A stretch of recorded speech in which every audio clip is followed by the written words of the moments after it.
Bonjour, je suis professeur Kramo Kwadio Eloge, médecin à l'Institut de cardiologie d'Abidjan et président de l'Association des cardiologues de l'Afrique de l'Ouest et du Centre. Ce matin, nous allons nous entretenir sur les maladies cardiovasculaires.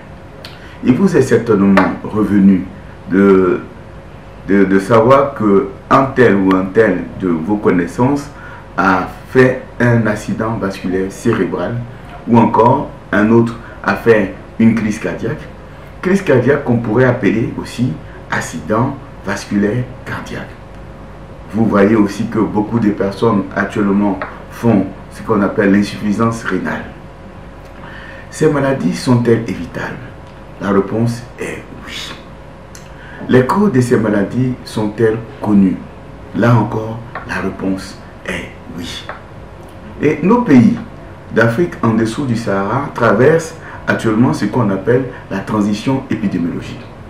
C'est-à-dire, on assiste à une forte émergence des maladies non transmissibles avec à leur tête des maladies cardiovasculaires.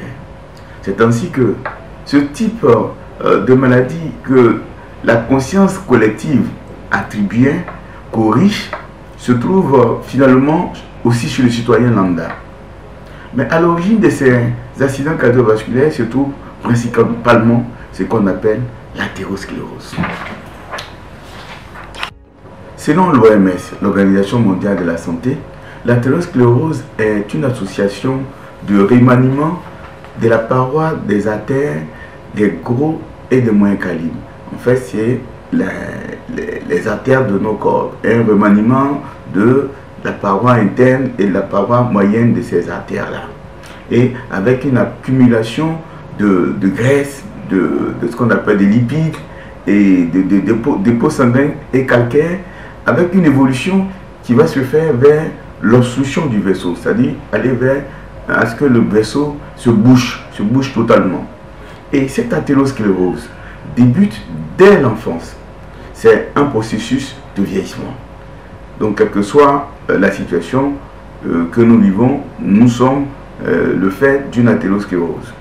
Mais l'évolution de cette athérosclérose, donc de l'encrassement de nos artères, va se faire de façon considérable, de façon plus accélérée lorsque ce qu'on appelle des facteurs de risque, des facteurs d'exposition seront présents. Donc, en d'autres mots, si on a de l'hypertension artérielle, si on est tabagique, si on a un diabète, si on a du mauvais cholestérol ou encore lorsqu'on est obèse, alors l'obstruction de nos artères va se faire de façon plus précipitée. D'un ou de plusieurs de ces facteurs d'exposition à l'athérosclérose, donc à l'obstruction de nos artères, va entraîner les accidents cardiovasculaires. Ces accidents cardiovasculaires seront d'autant plus précoces lorsque un seul individu cumule plusieurs facteurs. En d'autres mots, celui qui est hypertendu et puis qui plus fume et qui a du cholestérol fera plus rapidement un accident cardiovasculaire que celui qui a qu'un seul de ces facteurs. Et justement, où se localisent ces lésions des artères qu'on appelle athérosclérose? Parce que c'est en fonction de la localisation de ces lésions qu'on aura les accidents. C'est ainsi que lorsque ce qu'on appelle ces plaques d'athérosclérose ou bien ces plaques d'athérome, lorsqu'elles sont localisées au niveau des artères qui sont au niveau du cou, donc les artères destinées cérébrales, c'est là alors qu'on va observer les accidents vasculaires cérébraux.